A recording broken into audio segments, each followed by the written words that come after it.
Welcome to JCTV, Spotlight on the Arts, supported by many art enthusiasts coming to you from the capital city of Jefferson City, Missouri. I'm your host, Rick Jey, with two special guests today, Honorable Mayor of Jefferson City, Mayor Carrie Tergin, and artist Andrea Roose.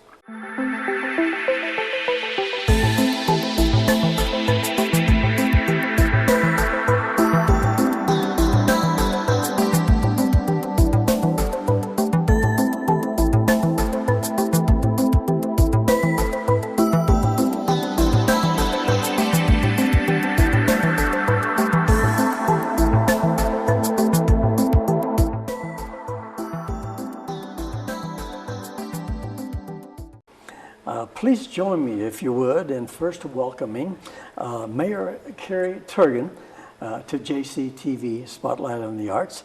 Mayor Tergin, welcome to Mid-Missouri Art News. Thank you for having me. Excellent.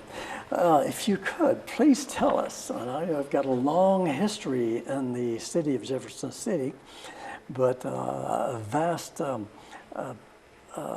we say, family experience throughout the world, in a sense. So please tell us a little bit about what describes Honorable Mayor Tergin. Well, thank you. I have been mayor now. I'm in my 5th year, and I'm 3rd generation here in Jefferson City. You mentioned my family. My grandfather came to this country from Greece as a young boy, and he loved Missouri. He loved Jefferson City. When he saw our state capitol building, he was really amazed, and he lived and worked within a block of the Capitol his entire life. And so I'm just proud to carry on that same tradition and just really having such a love for our capital city. Excellent. Well, you know, you're so much in touch with the community, Jefferson City, Missouri. And today I'd like to introduce you as an artist to the Jefferson City art community. And the great following we have here on JCTV, Spotlight on the Arts. It's an honor to have you and shine the light on you and share your passion for art with our worldwide viewers. Thanks to you, to maybe our sister city in Minchburg, Germany. Yes. I didn't want to destroy that. And the folks even in Greece, the family, if you'll join us, if they will join us maybe in the future on YouTube. Well, you've been quoted as saying, art is everything. So it surrounds us. Art is my passion. Can you explain how your passion, how it feels, what you extend from that, how you first became inspired into art? Sure. Well, art really is in everything, and sometimes we don't always see it, but it's right in front of us and it's all around us, and everybody has their own perspective of art and what art is and what their talent and passions may be, and whether it's visual arts, which is what I'm very interested in, and there's just so many kinds of art in everything we do in life. And I've always been inspired by art. I've loved painting from a very early age. I remember in kindergarten was my favorite thing was getting into the crayons and the paints, and so I just really remember that love of art and it being my favorite thing even as a young student in as early as kindergarten. So, and I've just really grown up enjoying all the art classes and went to college at Missouri State University and majored in business, but I took any art class that I could just for fun and really enjoyed having that outlet to kind of be creative and enjoy and learn about art. And in high school, the art classes were also my favorite classes. So although I went into the business field and I own a small business, Carrie's Hallmark on High Street, and although I'm the mayor of Jefferson City, I think having an art background, no matter what, it helps you think creatively and see a big picture sometimes when others may not see it as easily, and being able to see and describe and have that kind of vision. So I'm very blessed to have a love for art. Right. So it basically opens the mind up, in a sense, not only in the art sense, but also how you look at things. Basically, I'm looking at a kind of a structured person that learns from art to keep an open mind, look at what's before you, and see what you can basically do with that, depending on the situation. So I think it's a very good synopsis of how to look at it.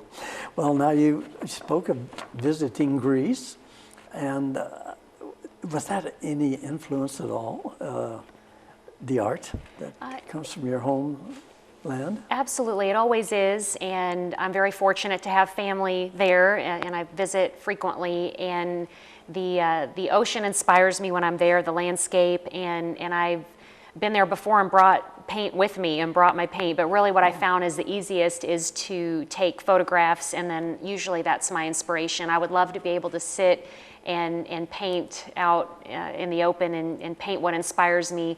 I've painted the mountains there. They have beautiful mountains. They're near Mount Olympus. So every time I'm there, I'll find myself taking numerous pictures of things that inspire me that I would love to paint in the future. But I always have kind of ongoing list of things that I would love to paint. I made that list about 20 years ago, and I still am working on that list. Yes. But that's the way it happens. You have to remember what inspired you, take the photos, make the list, and when you reach a certain age, and you're not so busy as a mayor, you might be able to have more time to sit down. That's happening with many at my age anyway. Well, another quote of yours you shared on your blog. It's an excellent blog. I'd invite people to tune in and learn more about Mayor Tergin. She said that my dream occupation would be to play with paint. So please share with the viewers this feeling. I know my passion, but your passion may be a little bit different. Sure. Well, if I could do anything aside from being mayor, which is just the best job in the world to have, it really is. But if I could do anything, it would be paint. I love to paint. It's definitely my passion. I think that people who enjoy art can really understand, and whatever their art may be, whether it's art or music or whatever creativity that they enjoy doing in life, that we all have that part of us that wishes we could do that all the time. And the time that I do get to paint, I enjoy. It's wonderful to be able to create, and there's so much around us, especially here in Jefferson City, that is very inspiring. Yes. Now we are putting some of your work on the timeline so the viewers can see it and enjoy it. Well, your favorite medium, I must ask from a technical standpoint, I guess, what is your favorite medium and subject matter? I know also you love to photography, and you have some excellent photography work there. So what, do you like oils or? I like oils. They're fairly new to me, and the thing is they take a long time to dry, and it seems like a lot of my projects, I wish I could work on them as long as I would like to, but I found that acrylic is what I typically do, so most of my work is acrylic on canvas, but I love watercolor and I love tempera paint, and I think what I like about tempera is that you can still continue to mix and change and evolve a painting, so I think that I always like kind of that mixing the colors. You know, when I paint with acrylic, I just start with just the red, yellow, and blue and white and mix all my colors from that. And I think back to high school art and Mr. Haslag giving me advice about contrast and what contrast is and using contrast, and contrast is in all parts of our life, you know, the good and the bad and whatever kind of contrast there is, but I still can sometimes hear my art teachers talking to me, you know, when you've got a canvas in front of you and you can hear those words and so remember back and the next tip. Well, I think you're basically the first on the program who does like to work with the tempera. So that's interesting. It's hard to find. We used it in high school and I loved it. I love how easy it is to mix, and it mixes so beautifully. And that's what I love, is creating those colors and mixing that. And I like the vibrant colors, so I like to, you know, enhance. And that's the fun thing with art, is you can kind of enhance your subject. And I love painting the Capitol and our river and just the beautiful things we have in Jefferson City. And it's fun to be able to brighten and enhance colors the way you want to visually portray them creatively. Oh, yes. Well, I have to, you know, you recently reading not only the news, but also on your blog again, you recently took part in a fundraiser auction where our Honorable Lieutenant Governor Mike Kehoe became the highest bidder for your painting, and now basically owns it, and it's really traveling around. I guess it's called Capitol Fireworks. Yes, and right now it is in the Lieutenant Governor's office in the state capitol. So next time you're there, I encourage you to go in his office on the second floor, and you can see the Capitol with the fireworks. And Lieutenant Governor Kehoe has always been a supporter of the arts, and when I painted that original painting, and he purchased it, I believe it was in 2006, and it was before he was an elected official, and at the time he loaned it to then Senator Carl Vogel, the late Carl Vogel, in his office, and we thought a lot of Carl. He was amazing, and so it stayed in his office until Kehoe became a state senator, and so then it was in Kehoe's office, and now as the lieutenant governor, it's hanging in his office now. So it's, and Lieutenant Governor Kehoe also was the sponsor of the fireworks, so at the time he was very supportive of our community events. So to capture the fireworks and the Capitol all in one painting and have that hanging in the Capitol is really the highest honor for me. I know Lieutenant Governor Kehoe is, works with the Missouri Division of Humanities, and there's some exciting things happening with that. Well, you do have that very informative blog. Would you like to tell the viewers how to log on? Or? Yes, I would love to have people follow my blog, and they can look at that at mayortergin.blogspot, or they can go to the City of Jefferson website and access a media page that has some articles. So that is jeffersoncitymo.gov, and they can go to the City Council and Mayor page. But they can also find me on social media at Carrie Tergin, and that's on Facebook, Twitter, and Instagram. Oh, great. So I invite people to follow me that way. And most of my artwork they can find has been really auctioned off at charity auctions. So even Mom and Dad, when they finally wanted one of my paintings, they bought it at a charity auction because they felt like that's really the only time I do painting is for charities. And I think that's a great way to give back. And whatever our talent is, we can certainly give back that way. Forward, give back. That is excellent. What a great position you have, and working with the charities. That's honorable. Thank you.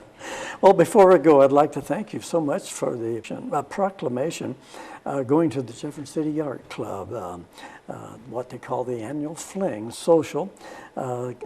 Actually was held November 8th, and recognizing actually it's part of sharing art within the community for the past 116 years. So on behalf of the Jefferson City Art Club, thank you for attending and making the proclamation. I know they feel honored.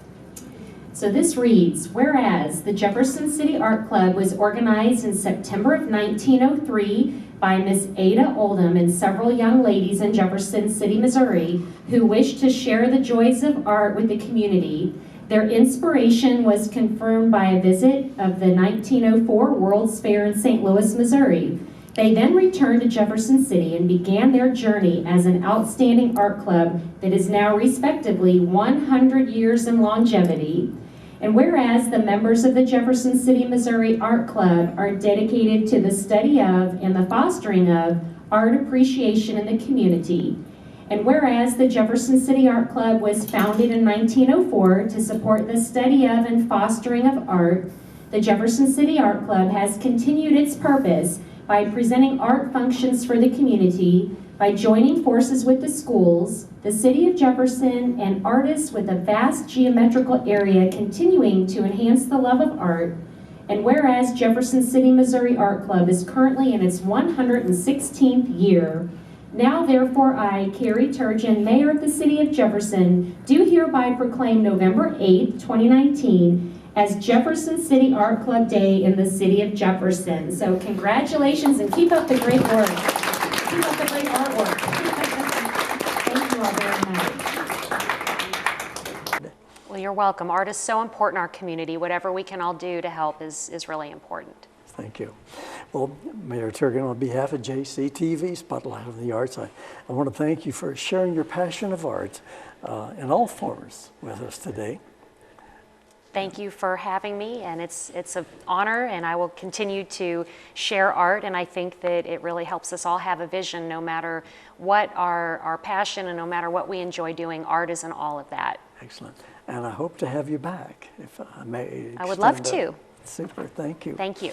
Well, after the break, we meet artist Andrea Roose, who studied art and design in Florence, Italy, and it shows in her work. So you've got to stay tuned and take a look and listen to this interesting story. She will surely inspire you to take a close look at what is happening in her artwork. There's more right after this. Stay with us.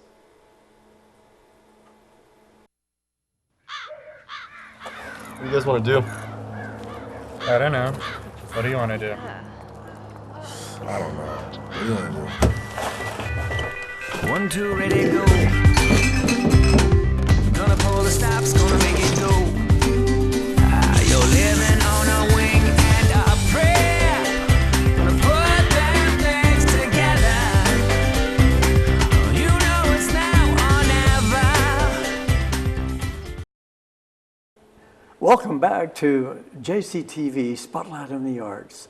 Join me now as I turn to artist Andrea Roose in welcoming Ms. Roose from Sedalia, Missouri. Andrea, if I may call you by your first name. Yes. Please tell me, if you can, or tell our viewers a little bit about what best describes Andrea Roose. I come from a long line of artists. One thing I enjoy in my possession is my great-grandfather's oil painting in Denmark, 1887. Wow. When the family name was Rasmussen. Oh, I see. And then my grandfather came to the United States, and at Ellis Island, the family name was changed to Roose. I see. And my grandfather was a sculptor. Sculpture. And we'll be showing one of his works. No, my father. Oh, your father. My father then was a commercial artist and a portrait painter, and he used to paint the winner of the Indy 500 each year as part of their trophy winnings. I see. And that was the late 40s, early 50s. And my favorite portrait that he did is the portrait of me when I was 6 years old. I see. A very talented artist also. Now you've dropped away from the art interest of art for a while in life, like many of us people have, but now you're back into it, shall we say. And so I guess I should say, well, Yes. family history, any hellos you'd like to give out to anyone while we're on camera today? I have a sister in Denver who also paints. Excellent. So, hello. Hello, great. Well, can you tell us how you was really first inspired and what continues you now to continue on with this passion for art that artists seem to share?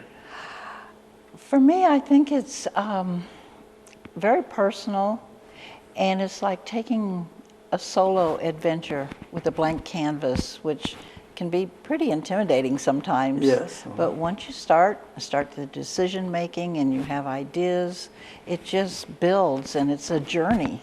And you can't wait to complete it after the first month. With me, it takes about 3 months, so I can't wait to finish, but as it comes together, it just is, it's really refreshing. And, And that's an interesting thing to know when it is finished. yes. I always say, is a painting ever really finished? Oh. You probably can identify with that. Yes. For sure. Well, what is your favorite medium, subject matter that you would like to work with? Oh, I've explored a lot. I, in the past, really enjoyed oil painting. I see. And liked nature, sketching first, and then going back to the studio, and sometimes referring to personal photography, which I see. I can never use one photograph. It has to be a composite of ideas that I like, that I pull together from my own creation. Yes, I can understand that, identify with that. You might want a certain type of tree, so that's another photograph. Right. So that's interesting. So was there, with your great-grandfather, father being an artist, you would, I'm sure you had to watched as a child, maybe, and inspired by just A lot of times looking on? I'd go downtown and watch my father at work, or when he'd come home, he'd go to his studio. And I was young, but I watched. Young and impressionistic, I guess. Yes. Well, excellent, excellent. Well, back to grandfather. Was a sculptor, and your father was a well-known artist at one time. Can you really share that experience of having a great grandfather and a father as artists? What did that really mean to you at some point in your life? Did you fall back on that, or did you just sort of ride the wave on the board? Until recently, where I'm older, do I appreciate the antiquity and the long line. As I was growing up, it didn't make that much of an impression, really. It seemed like I grew up in a home that looked like a museum. Oh, I see. So it was not something you would go out and seek and be amazed at. Sometimes we've had guests that maybe was looking at a Monet, up front, and they just seemed to have a feeling come over them that that's something they would like to do. Oh, no. It began with coloring on the wallpaper and being encouraged. Oh, I see. So yes, when you live with it, it's a little bit different than going out and visiting a venue or what have you. I was honored, felt honored to speak with you at the Missouri State Fair. Well, thank you. Top 50 up there that day. I knew right away I wanted to invite you to be a guest here on the show. I sure want to thank you again for coming. Now, you shared that you studied art and design in Florence, Italy. Wow. And so you've got to please share that experience with them. I'm sure that had to be somewhat inspiring. I just can't imagine actually laying eyes on. Oh, it was a remarkable experience because for years looking at so many famous things like the painting on the ceiling of the Sistine Chapel, in its cracked and dull look, and I happened to see that right after it was restored, and all the colors were so fresh and lively, and just to study actually Renaissance art history in the heart of Florence was exciting. Was you just basically walking in the dream world? Probably, I've seen a few that paintings or artwork that just, you get that feeling, it just overcomes you in amazement, I guess you could say. I don't know the word for it, but. One thing that really impressed me was the appreciation of antiquity and restoration instead of demolish. Oh, yes. Yes. Thank goodness. Yes, absolutely. That someone is now really taking care of things and restoring them. So not only locally, but in different other lands also. So that's really great. Well, you shared with me also that just now getting back into the love of creating artwork. So please share your story with us. Include, if you can, that I understand you have a protege named Cody Cooper. And Cody's with us here in the studio audience today. Yes, he is. So that's got to be inspiring. Very inspiring.